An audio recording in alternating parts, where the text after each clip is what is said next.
Hauntcast. Haunting, Halloween, and horror. You right.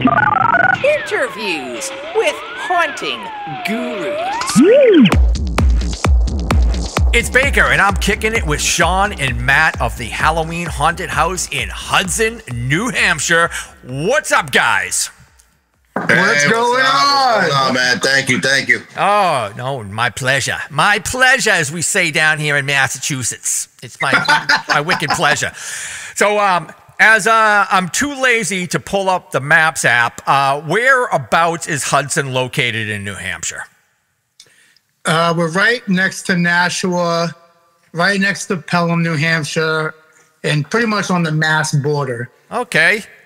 Right over. Yeah, we're right there, like Lowell, Mass, Lawrence, Mass, right on the border. Absolutely. I've been up at the end of September. I think it was opening weekend. I went up and hit the Dark Woods haunt and hit Fright Kingdom. So I hit two haunts that night. So we love Fright Kingdom. It was a pretty easy trip up. It takes me a couple hours. I'm on Cape, so I'm on Cape Cod. So that's a good ride. We're about pretty cool thing for us is we're about 15-20 minutes away from Fright Kingdom, and we're about 15-20 minutes from Canopy Lake. So we're like right in between both of those areas. That's cool. All the good haunts are up in New Hampshire. It seems like there's not much down here in Massachusetts, and no disrespect. Not like it used to be, yeah. I know. Back in the '90s, it was the place to be. I know. Things have changed. Yes, they have. Now, which I'm so glad to have some New England haunters on, because the last time I had a New England haunter on was years ago when I had Warren Maxwell of the Third Degree of Terror Haunted House. If you know who Warren is, I'm not sure if you know Warren. I'm not sure who that person is. No worries. He's a home haunter that I've known for years down here in Massachusetts. So he's up in like the so air. I have heard of that name. There's a lady, I forget her last name, but her first name is Judy, and she does the Tower of Terror out here in Hudson. And that was she had a home haunt for a long time, way back, probably about 15 years ago. And she has talked about him and how he is like kind of the mecca in the home haunt industry, and how he's a great guy to get advice from, and he definitely has a lot of resources. I've definitely heard that name. Yeah, he's a real friendly dude, just talented, home haunter. Loves to get together do make and takes and things like that. So how long have you two guys been? Well, actually, there's three. Who's the missing link here? Who's missing from the conversation? Oh, Nick. Nick. So we got Shawn, Matt, and Nick. You guys all got into doing this together at the same time, or did other people join in after the fact? Pretty much. We kind of just started. Kind of funny is so we moved and we were trying to find a house. This was 5 years ago, and we really wanted to stay in Hudson. So we must have looked at like 30, 40 houses, and I just kept saying no. I want to be in my hometown. And then finally we found this house, and I said to myself, if I ever own a house, that we want to do a home haunt. So the first year, me and Matt were talking about it, and I'm like, listen, I want to do a home haunt. So he's like, let's start with the garage. I'm like, so let's start with the garage. We built, I wouldn't say four rooms. Yeah, 4 rooms. Yeah. About 4 rooms. We built 4 pretty cool rooms. And what we actually did is we would open the garage door, and we had Matt as a clown, and he would be with a balloon in his hand, and then we would shut the garage door and actually close them in the garage. Yeah, it was pretty cool. Crazy. And then that was the beginning of the haunted house, and people were like, wow, they actually locked us into their house. So it's pretty cool. We had like a gazebo hooked up to the other part of the garage, so when you come out, it doesn't feel like you're in a garage, So that was about 5 years ago, and that's when it all kind of started for us. And then, the people and the response just has helped us build more and more each year. It's been amazing. So this is what you started doing, or were you doing something before that, or was that like 5 years ago is when you started at this location, and you've been at this location. Yeah, okay. yeah. And yeah, you did something. Did you do something at another place, or did everything just started from your new home? No. So I had an apartment, and my neighbor was a huge Halloween fan too. His name was Frank, and his birthday's actually on Halloween. And it was in Hudson as well. And we had a haunt there, and we split the yard, and we did our own kind of themes.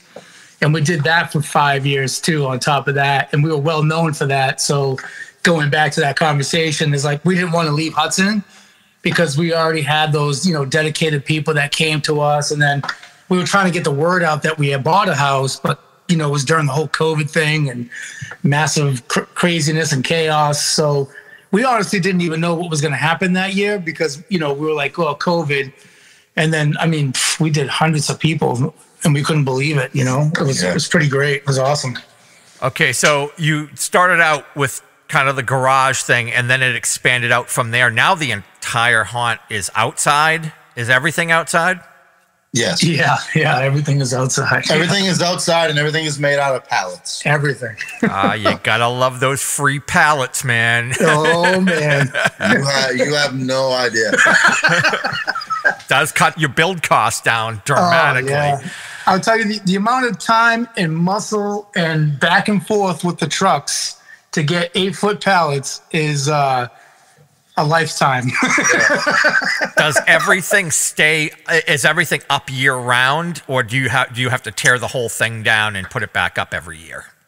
Yeah, we tear down and we build up new every year. We try to save a couple of the really cool houses. It's got to the point where we built so much. We have like a 16 by 20 house that's like 16 feet high, made out of pallets. It's we try to use that again if we can. Last year we had it as like a church with pews and everything inside, and we had like a little homage to the nun and Annabelle and all that. It was pretty cool. And we try to rip it down and change it up so that way every time you come here, it's not, I've been here before. Yeah, you've been here before, but it's different. Is it only the three of you who doing all the work, or do you have a crew that will come in and help you set up and tear down? Yeah, for the most part, it's the three of us putting in, blood, sweat, and tears, 80% of the time. And, like we say, it is a lot of donation and volunteer-based time. We would love to be able to pay people and to have an income where we could do that. But, it's tough getting people to come here on time and, to volunteer. And whenever we can, we accept the help. So, but yeah, for the most part, it's Shawn, Nick, and myself. We put in a lot of work. Sometimes we're out here till, 2:30, 3 o'clock in the morning, building haunted houses. So it definitely helps to have cool neighbors too. They're always walking up and down the street, seeing what's going on. And it's cool. It's definitely something awesome, man. We really hope you can come out here and check it out for sure. Yeah, when you're putting in all that blood, sweat, and tears, make sure you do not waste the blood. Smear it on some props. don't wipe it on like a cloth or something, or wash it off. You got to put it to use. Yeah, last year I almost got a concussion because of Nick. What a great guy he is. We were putting rooftop pieces in, and I guess it was late at night, and we said, hey, we'll go back to it tomorrow. And we had Matt's parents come over and help us with the roof one day, and they were on two other sides of the corner of the house, and I was like kind of standing in the middle as like just a bystander, and there was just one piece I guess we forgot to put up, and it came down right on my head. Now, is the roof made of pallets as well? Some of it is. We have joist pieces that are like 16 by 2x8s by 16, stuff like that. But most of it, most of the ceiling is either pallet or tarp for the most part. Yeah, so everything's covered. Everything's outside and everything's covered. Okay, so you do tarp off. Try to tarp off the entire.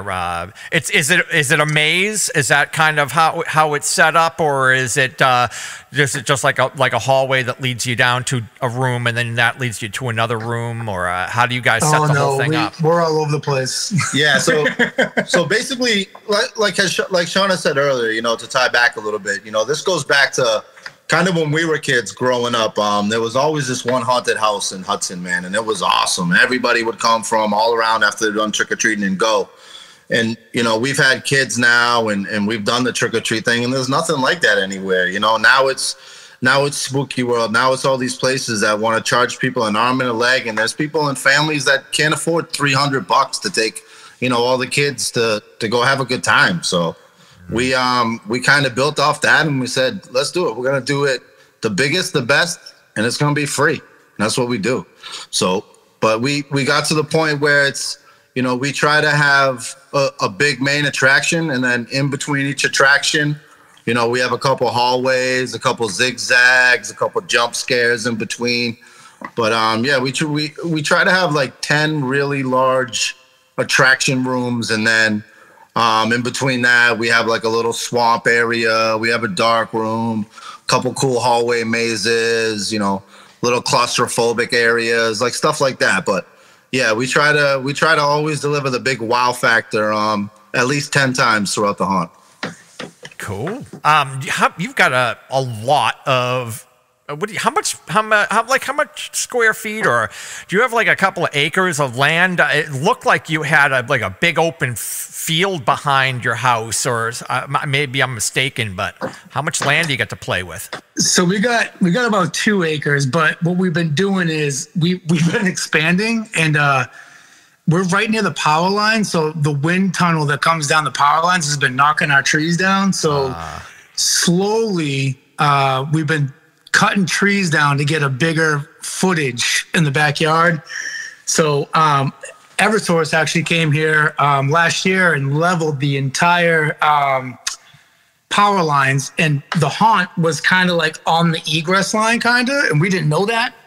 So we actually had to move the entire haunted house last year 20 feet to the other side of the house. So it was a crazy summer that year, because they came down and I wasn't here. I traveled for work, so you know, I was watching it all on camera. They were great though. They were really great with taking everything down and being, you know, mindful of the haunt, and you know, asking us so many questions when I came back home. But they were great. You know, we had to just kind of move everything about 20 feet, but it looked like a desert out here. Yeah. There's actually a picture on Instagram. I think that's the one you're probably referring to. Yeah.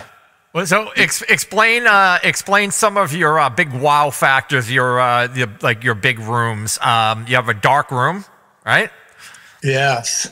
Yeah. We have a dark room, and basically how this started is it just started as, you know, how do we go from one area to another, but be able to still build up that suspense in between each attraction, so that way, you know, you don't get bored and you're not able to just run through at 100 miles an hour.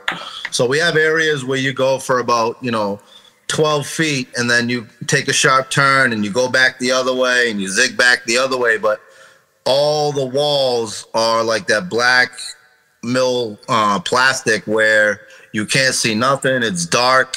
There's strobe lights. So it's always pretty intense for people that are, you know, scared of the dark, scared of anything like that.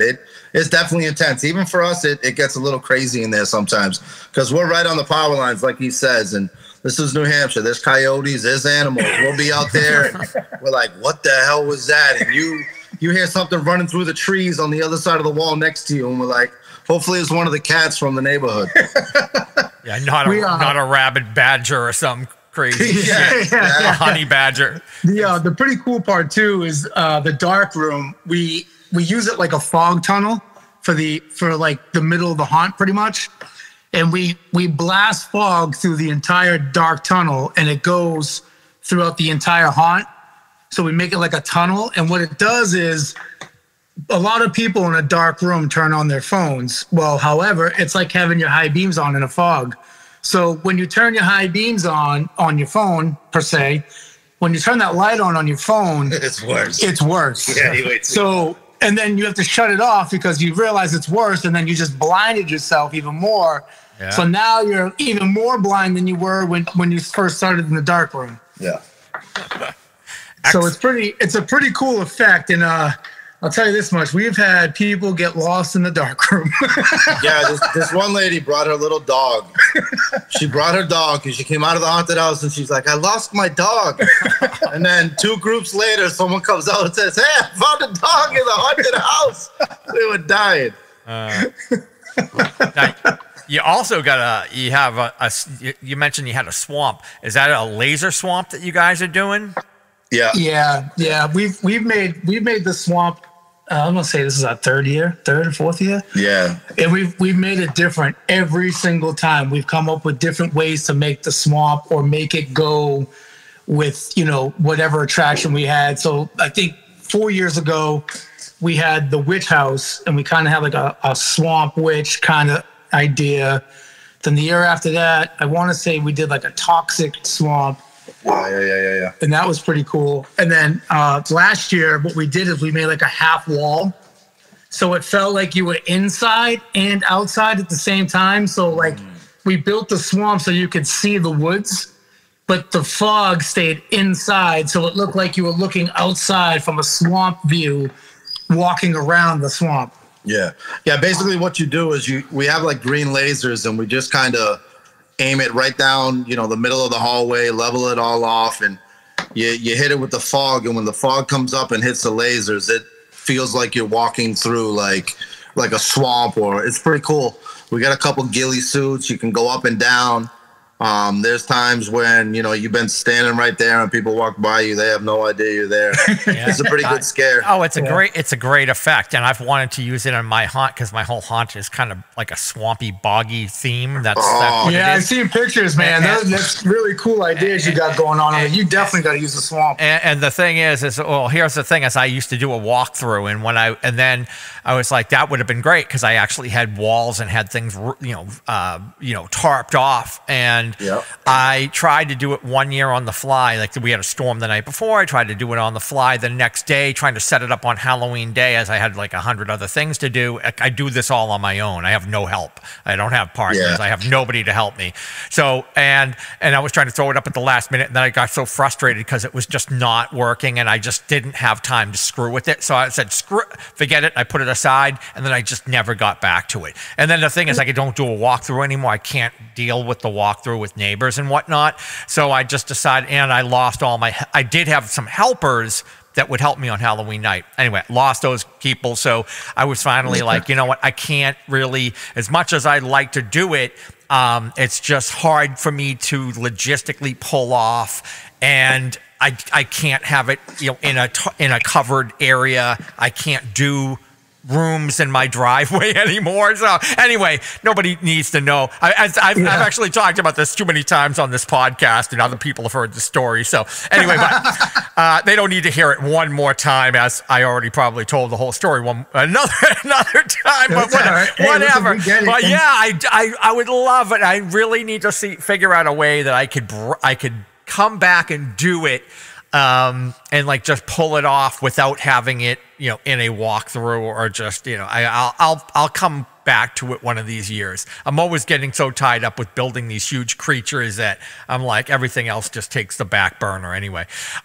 So what would even look cool too is if when you're building these big creatures and stuff like that, I don't know how you promote them or whatever, if you do little videos or whatever it is, but messing with the lasers, we've noticed that when you do it horizontally and you make them all level, you get a pretty cool like swamp effect. But also when you do vertically and the smoke comes up, it's kind of like a firewall kind of thing when we had red lasers and we were doing it one time. I get what you're saying. Yeah, so you could make it look like a wall of fire, or smoke going up a wall instead. Right. That's a neat effect. I like it. Yeah, we did that last year.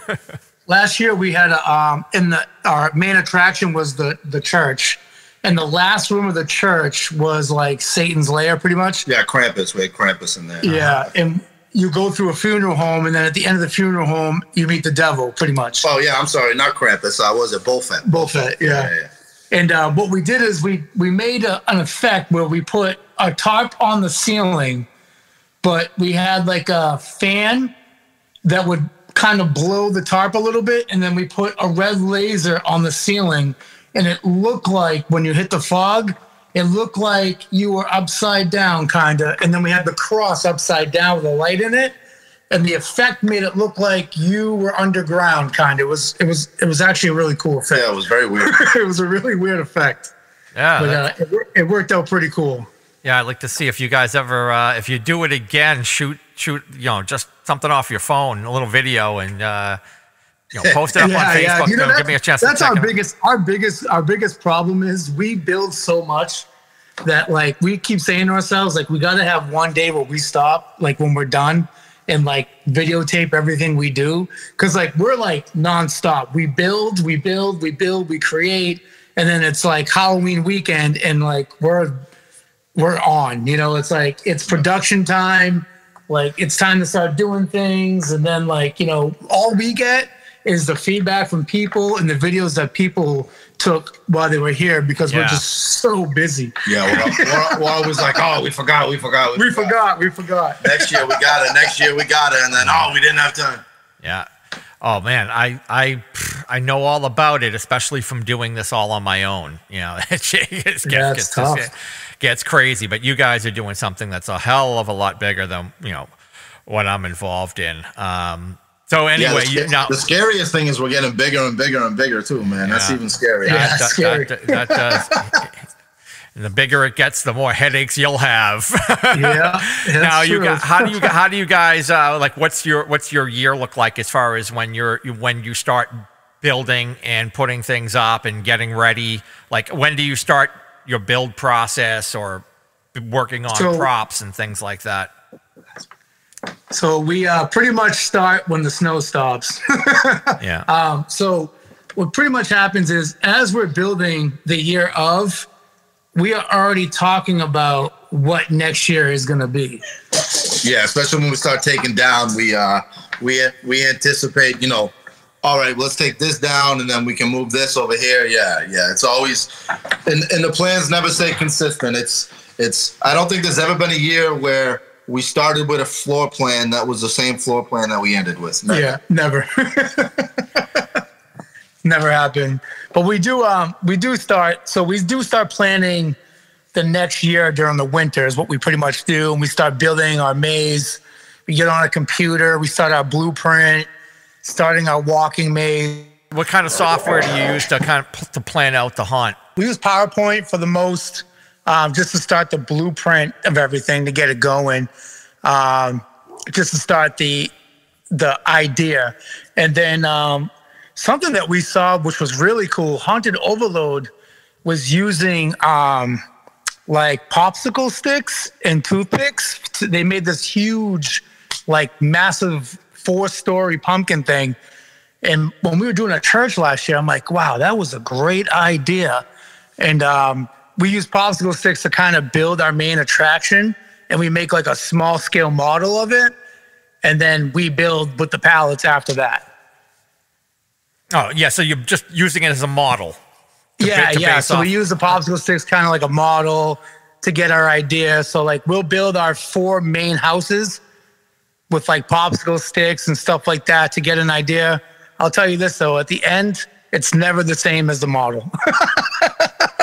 The physics start to happen, the roof happens, and you gotta let it take its own shape. It's like anything that you start off doing. You might have an idea of what you want this thing to look like, and as you start working on it, it just changes. And as long as it changes in a good way, hey, like I say, it's all good. It doesn't matter.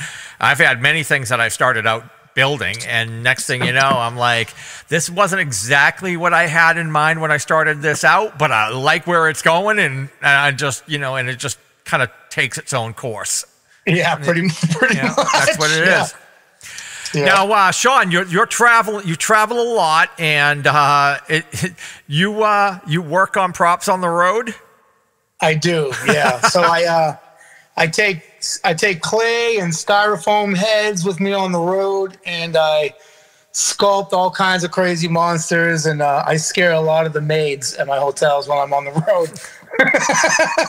How are your? So I will have to check out some of your props. How are your sculpting skills coming along? Pretty good. I mean, I think I'm pretty good at it. I mean, I've wowed a lot of people with some of the things I've made. a lot of the faces that you see in the caskets that we have are usually sculptures that I've made or created.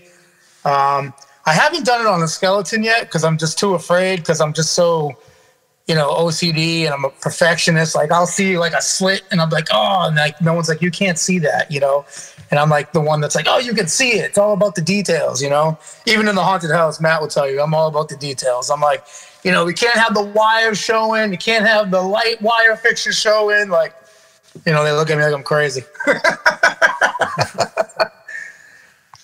But yeah, so the sculptures are pretty great, though. I've been doing it for about, I'm gonna say 2 or 3 years. I've been pretty much doing it. I was watching He's Crafty. You ever see He's Crafty?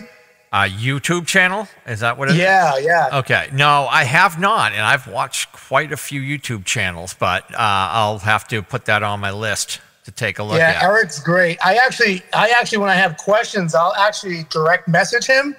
Man, he'll get right back to me and be like, hey, man, try this color versus this color, and I'll show him pictures of what I'm doing, and he'll be like, man, that's great. So last year we did, last year was our first licensed haunt. We did Jason. We did Friday the 13th, and I made a sculpture of Jason's mom's head. And we made it in like Jason's mom's house, and like you had to walk through the campsite. Did you have the sweater? I didn't have the sweater. Oh. No, so we were trying to find a sweater, couldn't find the sweater, but I did put the wig hair on, the gray hair and the crazy looking teeth from all that. But we did like a window where it's like his jacket was hanging and stuff. It's so funny you said that, because we're like, we need his mom's clothes. We need his mom's clothes, and we could not find them. Check Etsy. I guarantee you somebody's making a sweater out there for that. It's got to be out there. It's got to be out there. Yeah, it's got to be. So you guys you do like the full bore scare nights. How often? How many nights are you opened, or how many weekends are you open? How do you guys do that? Yeah, so this year because Halloween's kind of in the middle of the week, we're open the weekend before and the weekend, after Halloween this week. Woohoo! This year, so you do Friday and Saturday night, Friday and Saturday night before, Friday and Saturday night after, and Halloween night. Yeah, Halloween night, and then we're gonna do that weekend, so November 1st and 2nd. Ah. We'll see what happens. Yeah. We'll see what happens. It's in flux. Yeah. Now, you guys also, what do you have? You guys, you have a concession stand, is that right? Yeah, kind of. Yeah, so we do, yeah, go ahead. so the first year, we're like, yeah, it'd be so cool. We did this, we did that, we do this, obviously, right? So it got to the point where we had like some guy come in with food trucks and all that got kind of cool. But then it got to the point where like he was kind of blasting his own music that wasn't too age appropriate.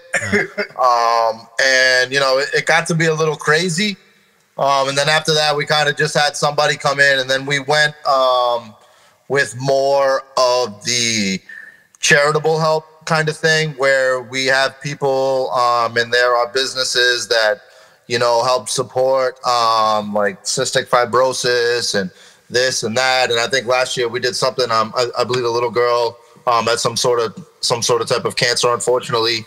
And they came in and they had a little stand and they were taking proceeds to help donate to that. So we try to help out like that.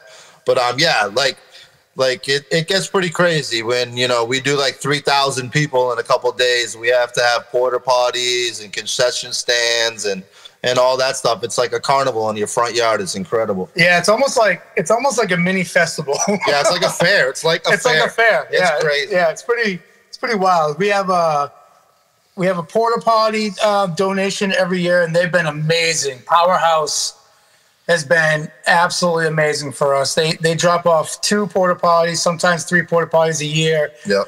And they'll leave it the entire weekend. They come every single day and clean them out for us. And we give them, we reference them all the time. They've been a huge help to save our bathrooms here.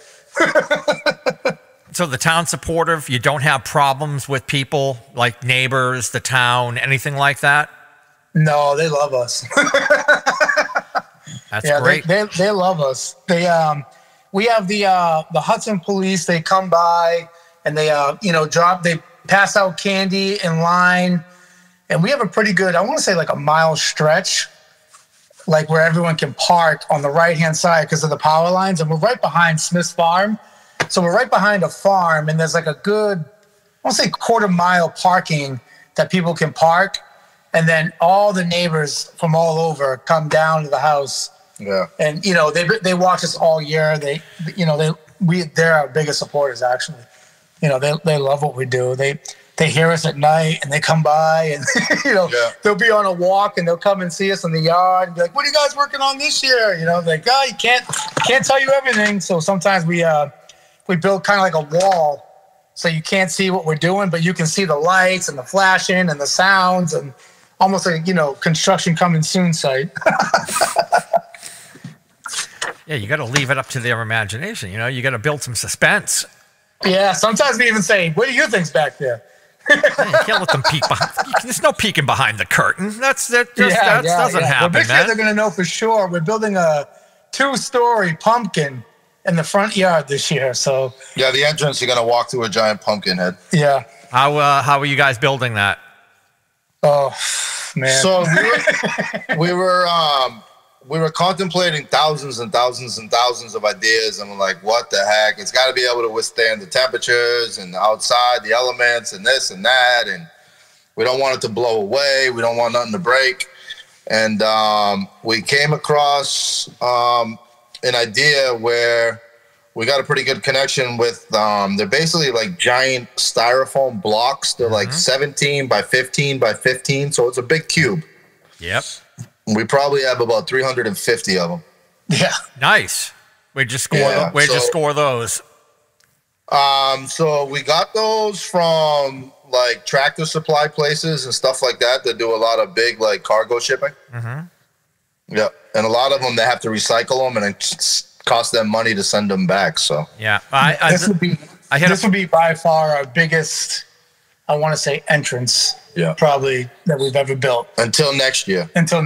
Yeah, we already know what we're doing next year. As far as the blocks, I'm always on the search for to find those blocks, and so you do know. Hopefully by the time this airs, I will have scored a large bunch of blocks. My Tractor Supply didn't have them, or they send them back. No, that's where we go. They send theirs back. So I couldn't get any from them, so I found somebody on Facebook. Hopefully by the time this airs, I've already had them at this point. Hopefully we're good too. Yeah. Those things are hot commodity. So it's crazy. Next year, we've never done an Egyptian theme, and for like a sneak peek next year, there's going to be something Egyptian related with foam blocks. I can kind of use your imagination, and we do things huge. So yeah, if you can picture something probably about 16 feet high to 20 feet high out of foam blocks, that's probably what we're going to build. Any other props that you guys have in and around the haunt for your different rooms or scenes? You guys building those? You're buying them? Combination? Like what do you guys do? A lot of combination. It's pretty cool. Going back to the donations, we get a lot of people that were old haunters, and they can't get rid of some stuff, so they message us, and sometimes we get donations from people, which is amazing. And what we kind of do is we kind of make a homage to their donation. So we had one girl who worked at Haunted Overload. Her name's Taylor. You might know her. She's the nun with the eyes, and she's got the heart. Okay. She amazing person. I've known her for years. And she had, unfortunately, her father had passed away, and she didn't know what to do with all the haunt stuff. So she had messaged me, and she had gave us all of his old, animatronics and props. So we actually made an entire home in a home haunt dedicated to her dad with all of his props, pretty much. It was really cool. And then we had, we're huge fans here of the Headless Horseman. We have a Headless Horseman on the top of our hill every year. And she had the Headless Horseman that kind of just stands up. So I was like, it'd be kind of cool if we had him like in the front of the house. So like on our front steps, we had him in the front of the house, and then we had another one out in the yard. We just kind of did like a whole Sleepy Hollow theme, kind of dedicated to her father too, because I guess he liked Sleepy Hollow as well. So that was really cool that we did that. I thought that was cool. Have you ever been out to the Headless Horseman haunt in New York? It is on my bucket list. That is that's probably one of the only ones in New England I have not been to. Yeah, I went to it. I went to it maybe 2019. It was incredible. One of the best I've ever been to. We've never been able to get there. That's the problem. Yeah, it's you're looking at it's basically on the Hudson, upstate New York. It's like probably somewhere between Albany and basically White Plains or somewhere down there. You know what I mean?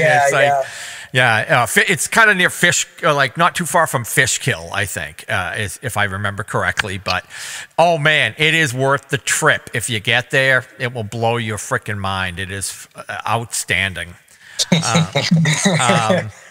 So what else do you guys got going on? Like you say, you take the donations from people, people who used to be home haunters. You get some freebies from some of the pro haunts as well. Yeah. Oh, yeah, we do. Yep. So we got Tim from Fright Kingdom. Man, he's been a huge support. Good dude. I've interviewed him years ago. Tim Dunn is the man. Yeah. Tim Dunn. So I used to work in nightclubs. Yeah, I was a promoter and entertainer in the entertainment business for 14 years on top of what I do. And Fright Kingdom used to come to the club every year, and they used to take over the club pretty much. And Tim has been amazing. He's known I loved Halloween forever. When he found out I was doing, my own home haunt, he would hit me up and be like, "Man, I got these masks and I got this stuff. Come and grab it. Come and grab this. Come and check out the haunt." So for years, Tim has been an amazing support. Actually, last year I saw him at the day after Halloween. We kind of ended up at the same place at the same time, buying haunt stuff, laughing and talking about our year. And last summer, he donated his one of his first caskets ever made for his hearse for his car. He actually donated it to us, and we decided to make an entire funeral home out of his dedication and his donation to us. So it was pretty cool. It was pretty awesome. Yeah, he is a good dude. I interviewed him years ago, and I've run into him occasionally at Trans World, and I've been wanting to go up and do like a guest acting night up at the haunt. I do the same. I've always wanted to do it too during Christmas time. I'm like, and he's told me many times, why don't you just come and scare for whenever? And it's just I'm so crazy with traveling, but I will make it one time. He's told me I got a spot whenever. Yeah, I got to get up there and do that. I know like Warren does, and there's a bunch of other guys like Rob Horton does. There's a bunch of guys I know who all go up there and act like a couple of nights throughout the season. I'm like, oh man, I got to do that. One of these years, I got to get up there. Right? Maybe like a network night where we all go and scare. Yeah, seriously, right? Like all the home haunters come in, take over. Yeah, that'd be awesome. So what else you guys got going on? You do have some news that you're going to release here on Hauntcast to all me listeners, me minions out there. You had some new what do you got really going exciting news. We were invited by our own town to be a part of Old Homes Day this year. We're going to set up an area, a little scare zone, a photo op area at the town fair this year, and we're so excited for this. We're really excited for it.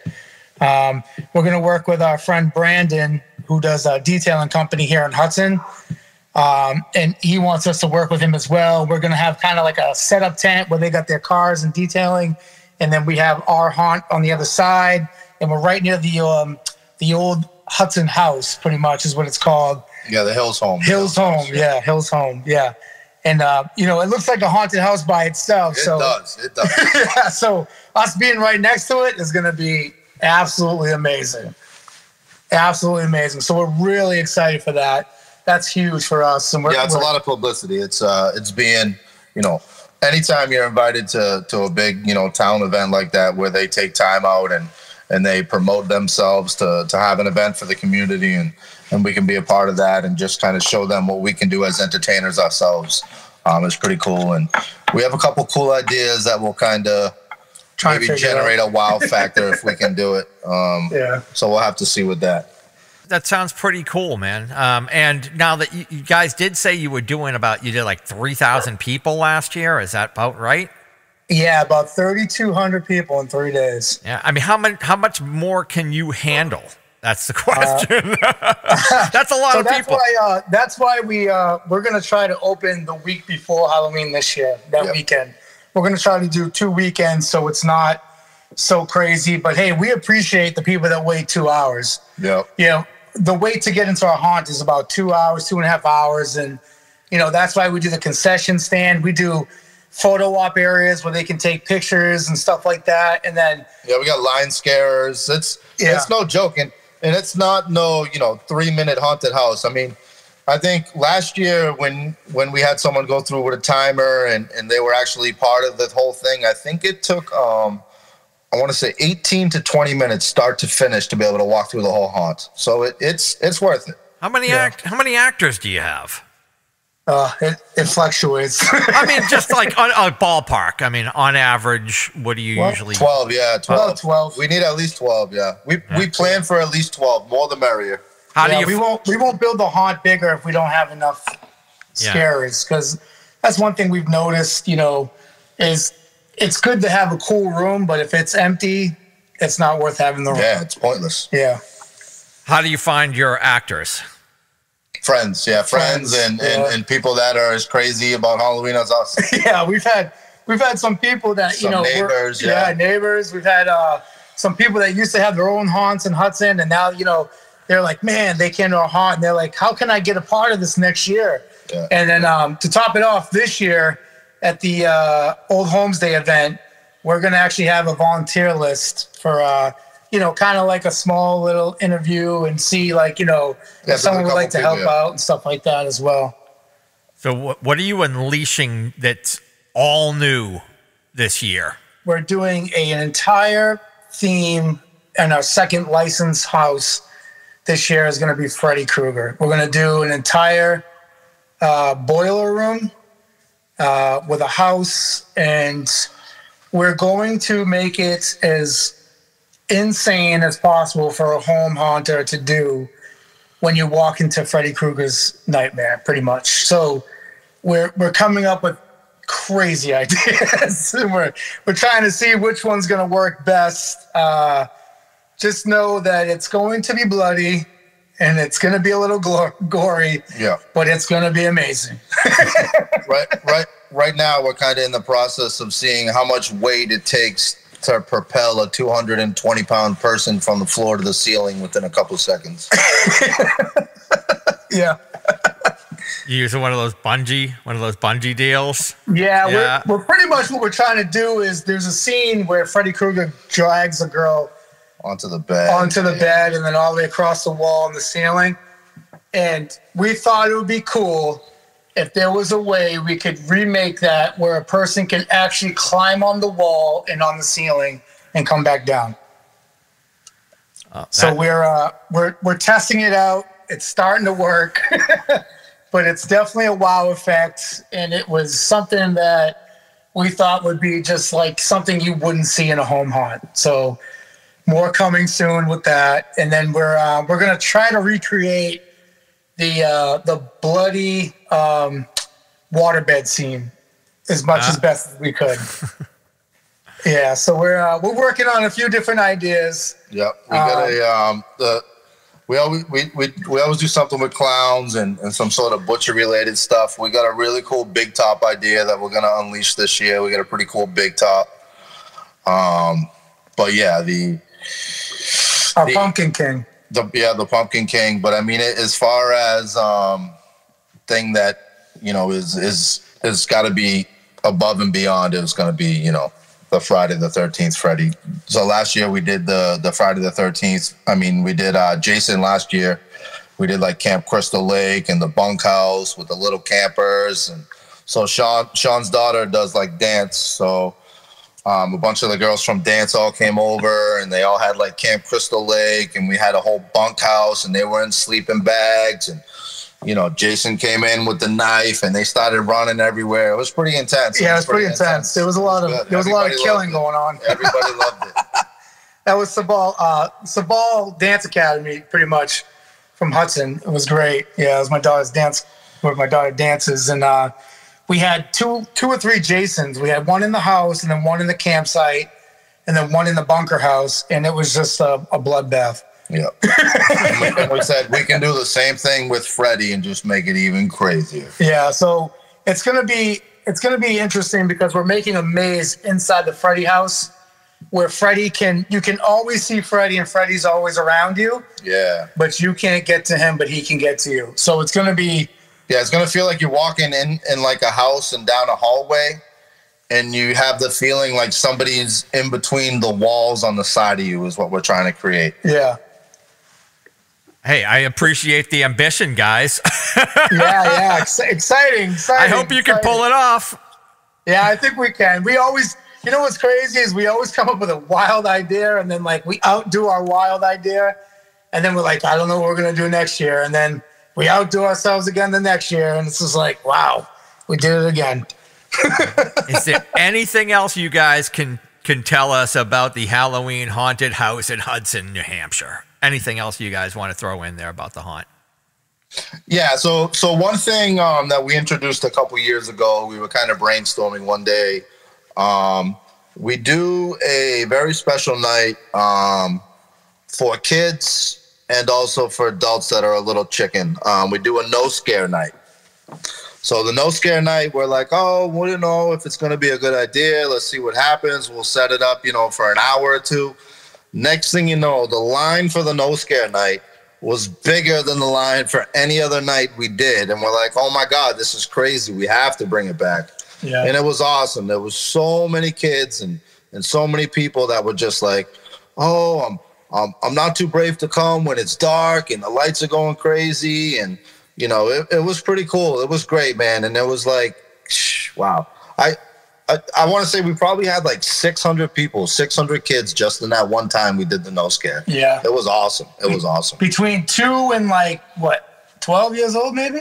Yeah, it was crazy. Yeah, between 2 and 12 years old, they came in, and we give them glow sticks, and, they can take pictures inside the rooms, and, they get to kind of more, appreciate what it is that we've done. And there's adults that come too that came to get scared, but then they want to come back and see, they get that time to actually sit in the haunt and take pictures and look around.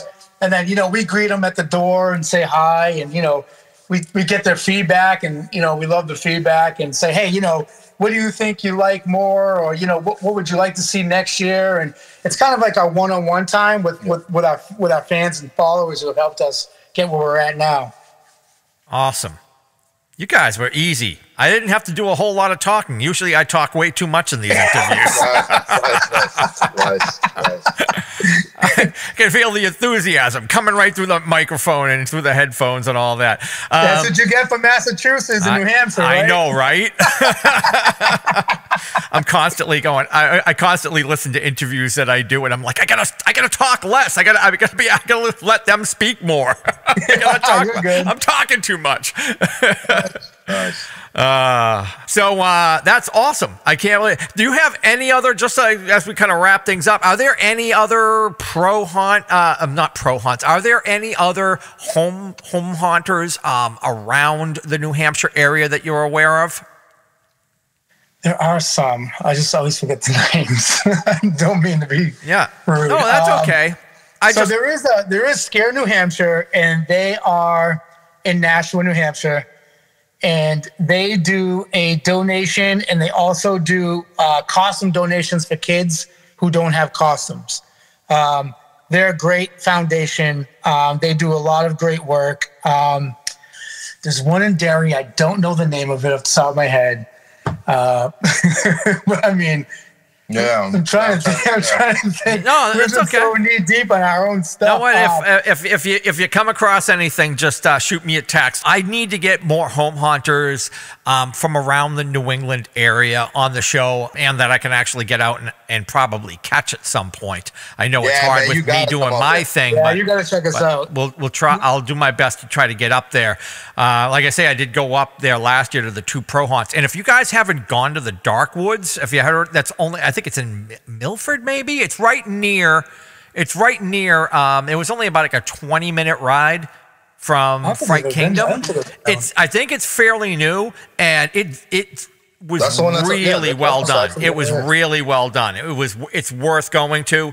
It's like if you think about queue line actors where they're running a lot of dialogue while you're waiting in line, almost every scene they were like running dialogue with you and stuff. It was really interactive. It wasn't just they were, you got your boost, your startle scares and whatnot all in there, and it's all outside. It's on a farm, and it was just great because they were just everybody, all the actors were just fantastic, and they were just like spitting each one of the within their scene. They were like spitting dialogue all related to their scene, joking, busting balls. So it was just, that's awesome. I was really, somebody told me about it, and I said, if I'm going up to Fright Kingdom, I gotta make a trip and just pop over there. And I scheduled it out perfectly, and me and my son went up and we hit both, and it was just a blast. Of course, Fright Kingdom's always spectacular. What Tim's done with that place over the years is just phenomenal. Tim's done amazing stuff over there. Yeah, he is killing it. All right, guys. So unless there's anything else you want to add, is there? The only thing I want to say for those who are going to listen to this that are big fans of us, our Scarecrow returns this year. So anyone that knows us knows that we have a Scarecrow mascot, and he is returning this year. He's coming back. What's his name? That will excite some people I know out there that are fans of us, because last year they kept asking us where the Scarecrow was, and he will make a return this year. All right. Does he have a name? Did you guys give him a name? I don't think he has a name. He's just a Scarecrow? Okay, whatever. Yeah. I'm sorry, that disappointed right there. I give all my characters these corny names, and I just was like wondering if you had a corny. Anyway, all right, guys. He's bringing his friend though with him, so we're gonna pay a little homage to Art. So we're gonna have a nice little Terrifier attraction. To Art the clown. He's do it. That's pretty nuts. That series is pretty nuts, man. Yeah. Those movies are crazy. They're absolutely insane. One of the better kind of franchises that has come up in quite a while. Yeah, I would have to agree with you on that, especially for gory. That one scene where they hold the girl upside down and they show the whole thing. What?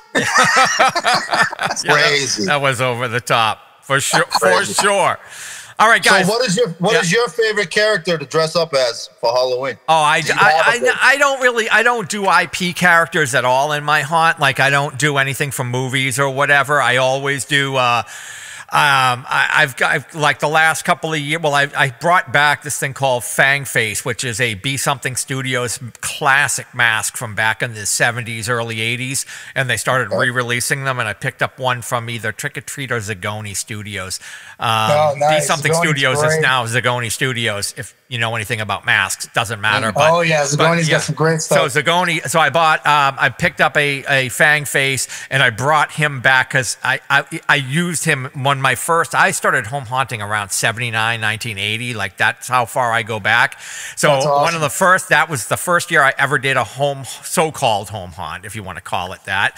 I had the Fang Face mask on. I didn't even know that was the name of it at that point. But so I had that mask. I brought him back, but I had used a character for a couple of years called Bone Crusher, which is a character that I now use on he's part of the show. He's part of my podcast now. But Bone Crusher, great mask. It's one of those sock masks, so that it has like that latex, not latex. It is a latex mask, but it's over like a Lycra. almost like a spandex thing, so it fits. And when you move if you move your jaw enough, you can make the mouth move around. Movements. So it's kind of a cool mask. This year I got a new mask from Pumpkin Pulp Studios, and it's a wood, because I have a lot of very swampy, and I built this whole new tree creature from my yard, and so I'm trying to mess with a tree guy too. So I got this tree mask. It looks like a wood-faced tree, so I'm gonna make that creature. So I have that creature in the yard, and I'm gonna be like, I don't know, like his brother or something. I don't know what. Like I'm gonna be like, another part of his, his family, a sibling or whatnot. So that's I don't really do I don't do anything too consistently. I kind of do mix it up over the years, and I've had everything from high-end CFX masks in the past. Like I had this root creature mask that worked in my haunt perfectly, but wearing those things can be a little tough. Like, it's the sweat just your ears just get all the sweat just gets in your ears, and it just clogs up your ears and shit. I love them, but they can be a little much. I used it for a number of years, and then I ended up selling off that and the hand set that I bought, like the glove set, to somebody on like eBay, and I got a decent amount of money off of it. But that's awesome. Yeah, now I just kind of used more of the latex ones because they're just easier to breathe in and whatnot. So they look more real too. Yeah. So funny story about costumes in the heat. Last year, the year before was freezing. So this year, I went to Zagoni Masks, and I got the entire Grim Reaper costume. And I was like, I'm going to be warm this year, because I was kind of cold last year. Come Halloween night, it's 78 degrees, and I have this massive costume, Grim Reaper, face mask that's like attached to my face. And like, I was sweating all night long. Yeah, man. Nonstop. Yeah. And I wasn't even doing a lot of running around either. I was just like poking my head out of a doorway and scaring people, and I was But anyway, some years you just get it. But so the silicone ones are a little tough. The latex ones are easier to deal with. You can just pull them on and off real quick. This one's just a face that has a strap around the back, so it's easy. You can pull it up like a hockey mask. You can pull it down and up. If you need to get water and stuff. So would you guys do anything? You do like regular characters every year that you do? It's like your staple character. Yeah, the Scarecrow is definitely a staple character in what we do. He's well known. We scrape the ground and all kinds of crazy stuff and scare the crowd with them. It kind of started with the Scarecrow, with the scares. That's how the whole scaring the lion thing started, is with the Scarecrow, and it's just kind of built from there. And that's why we're doing the big pumpkin this year, the return of the Scarecrow. Okay, I thought the Scarecrow was a prop. It's actually it's a character. It's an actor character. Yeah, it's a character. Okay. Yeah. So what we do is actually, he kind of walks real weird, and he has a lot of weird movements, and then he has a pretty big shovel with him, or a spade. Sometimes a spade.